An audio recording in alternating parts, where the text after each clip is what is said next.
Peter എടുത്ത തീരുമാനം എന്തായാലും നന്നായി. എപ്പോഴും ചാൻസ് കിട്ടിയെന്ന് വരില്ലല്ലോ. രാജ്യങ്ങളെല്ലാം കാണുകയും ചെയ്യാം, കൂട്ടത്തിൽ അല്പ സെയിൽസ് പ്രൊമോഷൻ. അട്ടെ, എത്ര ദിവസത്തെ പ്രോഗ്രാമാ? 1 മാസത്തെ പരിപാടിയാ.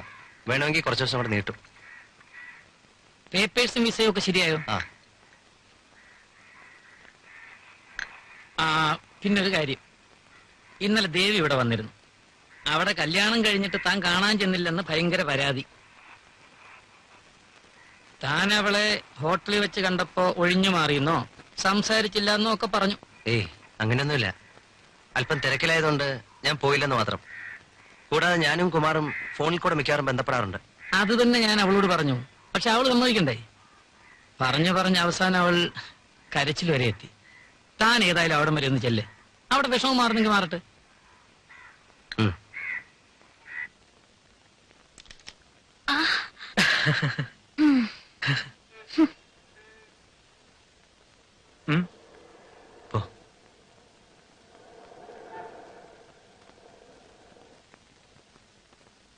പിണക്കമായിരിക്കും.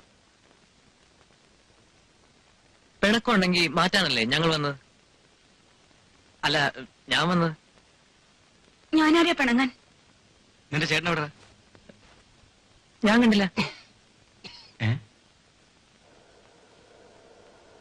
ആഹാ, എടാ കള്ള, നീ വിളിച്ചേക്കായിരുന്നു. അല്ല, വാടവിടെ വാടകത്തൊട്ട് ചുമ്മാ മറക്ക. ഞാൻ ആദ്യം ഇവനെ അകത്തേക്ക് വിട്ടത് വേറൊന്നും കൊണ്ടല്ല. ഏതായാലും കുറെ ചീത്ത കേൾക്കുന്നറിയാം. അത് ഇവൻ കേട്ടോട്ടെ എന്ന് വിചാരിച്ച. എന്ത് പ്രായശ്ചിത്തം വേണമെങ്കിലും ചെയ്തോളാം. ഈ മുഖം ഒന്ന് പ്രസാദിച്ചു കണ്ടാ മതി. ദേവി സാറേ തുടങ്ങി. ഈ ദേവി ഭയങ്കര സെന്റിമെന്റലാ. അതെ, ഞാൻ സെന്റിമെന്റൽ തന്നെ. പിന്നെ നിങ്ങൾ ഇതുവരെ ഒരു പ്രാവശ്യമെങ്കിലും ഈ വീട്ടിൽ വന്നിട്ടുണ്ടോ? പീറ്റർ എത്ര പ്രാവശ്യം എന്നെ കാണാതെ ഒഴിഞ്ഞു മാറിയിട്ടുണ്ട്. ഒരു കാരണവും കൂടാതെയുള്ള ഈ പെരുമാറ്റം കണ്ട് ആർക്കും വേദന തോന്നാത്തത്? ദേവിയോട് പറഞ്ഞാലും വിശ്വസിക്കില്ല. ഇവിടെ വരാത്തന്നെ പ്രത്യേകിച്ച് കാരണമൊന്നുമില്ല. കുമാരൻ ഞാൻ ഇന്ന് സംസാരിക്കാറുണ്ട്. ഇവിടുത്തെ വിശേഷങ്ങളൊക്കെ അറിയുന്നുണ്ട്. പോട്ടെ ദേവി, ഞാൻ മാപ്പി വയ്ക്കുന്നു. ഇനി ഇവിടുന്ന് അടിച്ച് പുറത്താക്കിയ പോലും ഞാൻ പോകുന്നില്ല. പോരെ, ഒന്ന് ചിരിച്ചേ. ഒന്ന് ചിരിക്കുന്നേ. ഞാൻ അന്നേ ചേട്ടനോട് പറഞ്ഞതാ. എന്താ പറഞ്ഞ? ഒറ്റ കീറി വെച്ചെന്നോണ്ടല്ലോ. Good morning sir. ആ ഡയറക്ടറെ എടുത്തേ.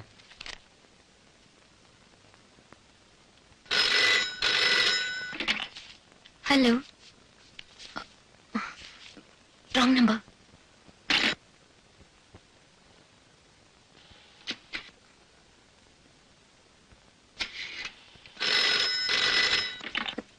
ജൂഡി അല്ലേ? Wrong number. എന്തിനാ നുണ പറയുന്നത് റോങ് നമ്പർ ആണെന്ന്? ചേട്ടൻ ചേട്ടൻ കേൾക്കുന്നില്ല, ഒന്ന് ഉറച്ചു പറ.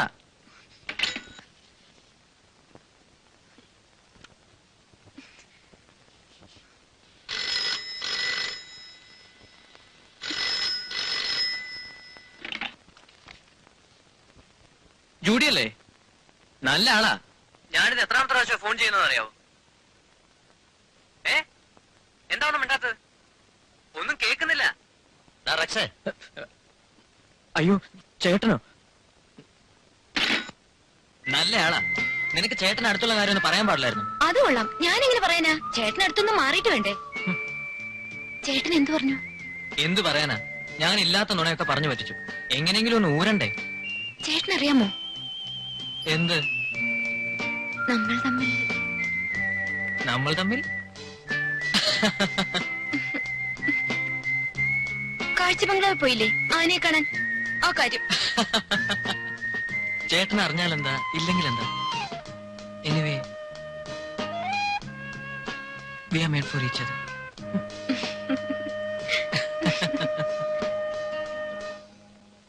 ദിവസേന കൃത്യസമയത്ത് ഓഫീസിൽ ചെല്ലണം. ഞാനില്ലാത്തൊരു കുറവ് അവിടെ ഉണ്ടായിരുന്നു. നിനക്ക് എന്തെങ്കിലും സംശയം ഉണ്ടെങ്കിൽ ഈശോ ചേട്ടനോട് ചോദിച്ചോണം. നിനക്ക് ബുദ്ധിമുട്ടൊന്നുമില്ലല്ലോ? എനിക്കെന്ത് ബുദ്ധിമുട്ട്?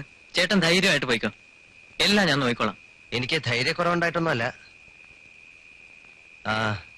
പിന്നെ ജൂഡി ഉണ്ടല്ലോ, അവളെ ഈ മാസം പറഞ്ഞു വിട്ടേക്കണം. എന്തിനാ ചേട്ടാ അവളെ പറഞ്ഞു വിടുന്നത്? നമുക്കെന്തായാലും ടെലിഫോൺ ഓപ്പറേറ്ററിന്റെ ആവശ്യമില്ലേ?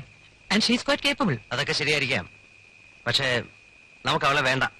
ഞാൻ അടുത്ത മാസം 1-ാം തീയതി പോലെ വേറെ ആളെ ഏർപ്പാട് ചെയ്തിട്ടുണ്ട്. No, it's too much. ഒരു കാരണം കൂടാതെ ആ പാവം പെൺകുട്ടിയെ പറഞ്ഞു വിടരുത്. ആ കുട്ടിയുടെ വരുമാനം കൊണ്ടാ ആ കുടുംബം കഴിയുന്നത്.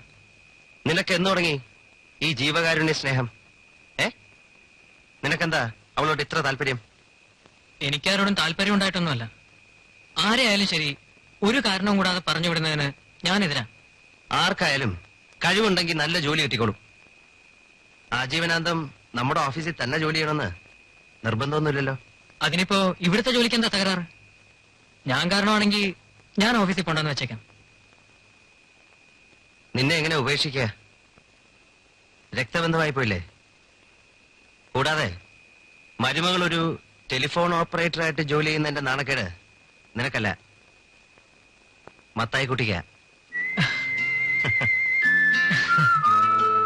ആ